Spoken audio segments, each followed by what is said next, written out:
तो देखते हैं, स्वर्ग कहते हैं कि वास्तव में पौराणिकों में मान्यता है कि स्वर्ग में ऐसे ही होंगे, एक लोक विशेष का नाम देते हैं, परंतु मुख्यतः इसका अर्थ क्या है, शतपथ अधिवेद वेद इत्यादि में इंद्र का राज्य है इत्यादि, अप्सरा होंगी इत्यादि वाले स्वर्ग की बात नहीं कर रही। इमे वे त्रय समुद्रा स्वर्गा लोक, 3 प्रकार के स्वर्ग लोक हैं जिनकी सहायता से समुद्र रूपी संसार से व्यक्ति पार हो सकता है, अर्थात वह एक दूसरे को सहायक होते हैं। तो देखते हैं क्रमशः, उनको कहते हैं नाक। 3 स्वर्गान नाक क्रमतः। वैदिक स्वर्ग 3 प्रकार के हैं जिनमें ब्रह्मचर्य आश्रम, गृहस्थ आश्रम और वानप्रस्थ आश्रम, ये तीनों एक दूसरे को सहायक ये आगे बढ़ते रहते हैं।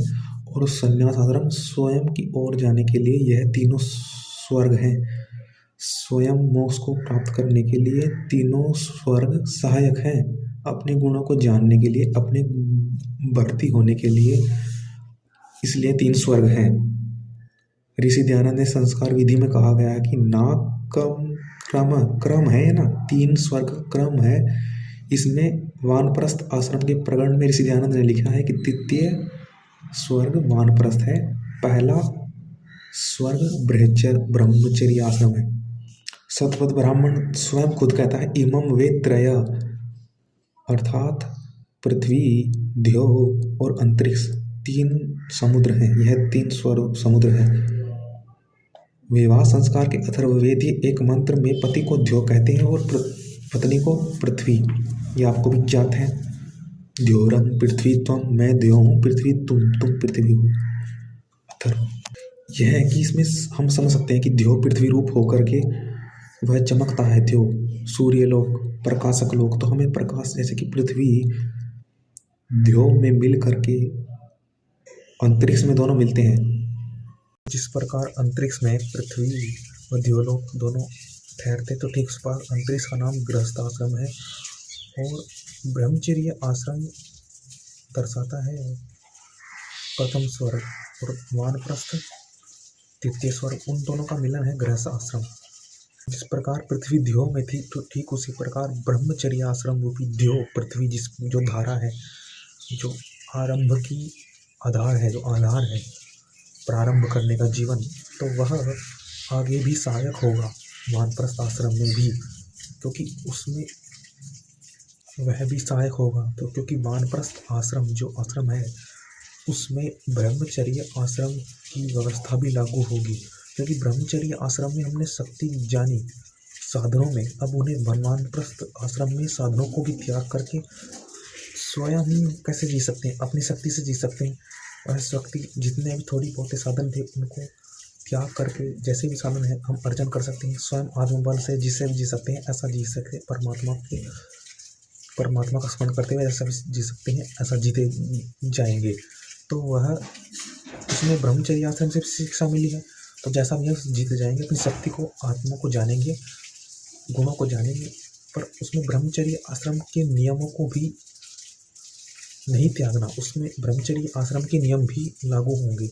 इस प्रकार अर्थात नियम अर्थात कर, उसमें तप, श्रम, त्याग, जो श्रम है करने, भोग, लोभ, मोह, क्रोध, जो ब्रह्मचर्य आश्रम के गुण थे, जो नियम थे,